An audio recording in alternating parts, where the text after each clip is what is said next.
Колеги, доброго дня ще раз. Одразу організаційне оголошення заплановане. So, the briefing that was planned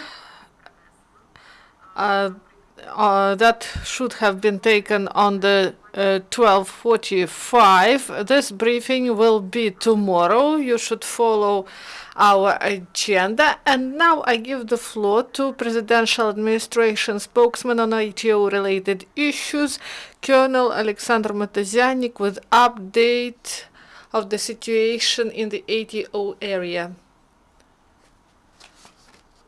Good afternoon, dear journalists, and now the events in the ATO area during the last 24 hours.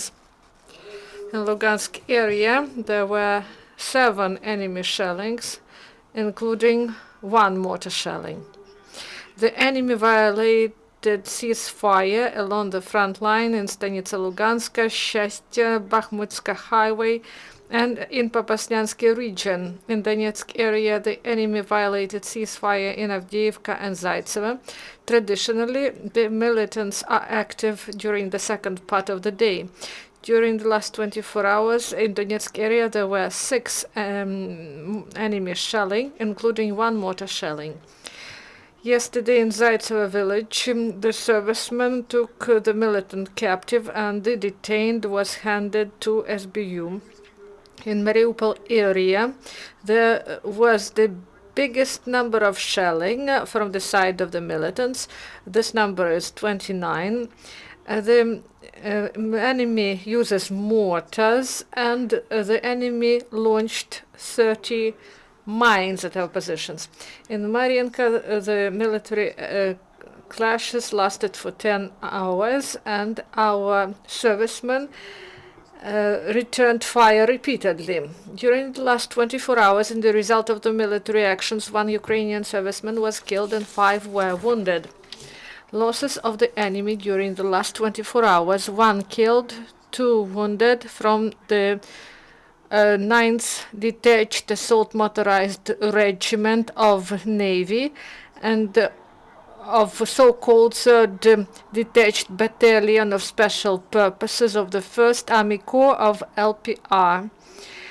Chief Intelligence Department reported about some units of Russian Federation that are now in the occupied Donbas territories. In Donetsk, there is a division of 24th Detached Special Purpose Brigade with permanent deployment in Novosibirsk. In Novoazovsk, there is up to a company of 45th Detached Brigade for Special Purposes that are deployed in Kubinka, Moscow Oblast, and in Pervomaisk there is some radio complexes that are called Svetka U, and they were used by Russian forces starting from 2012.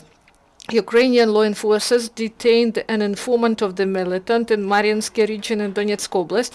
He provided the enemy with the information about the movement of Ukrainian troops and equipment. Now confessions of the militant. In summer of 2015, I met and I provided the information from that moment about the movement of Ukrainian troops and military equipment of Ukrainian forces. And this information I provided to the persons about different types of equipment, about some heavy equipment, and also about, and I'm really sorry that I did this. Ukrainian law enforcers continue to confiscate ammunition and weapons in the ATO area. Law enforcers of Toretsk found and confiscated the anti-tank guided missile from the local resident.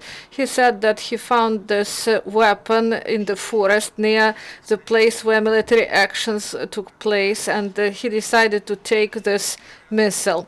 And also they confiscated 6 artillery shells near Priazovsk village, Pershetravnevo region. In Mykolaievshina, there were training of National Guard who are specialized in radio and chemical and biological defense.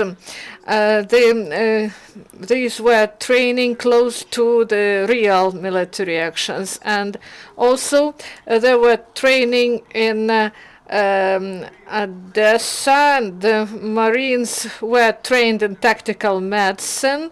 There was an imaginary explosion on board the ship, and they evacuated imaginary wounded, and then they analyzed the situation. And in Kharkivshina also there were training of National Guardsmen. They were trained in firing with different types of arms, such as Makarov pistol, Kalashnikov machine gun, RPG, and sniper rifle. And also the second week where they were taught in driving trucks. Also, the volunteers and the residents of ATO operation, there were some trucks with food for them, with hygienic means and other necessary things. Students and veterans of ATO operation and representatives of different churches of Ukraine, they got involved in this action, and the president signed a decree to decorate 219 servicemen. Those servicemen took part in the battles near Donetsk Airport, Debaltseve, and 11 of these servicemen were decorated post-mortem. And according to Chief Intelligence Department of MOD, the militants got support from Russia, and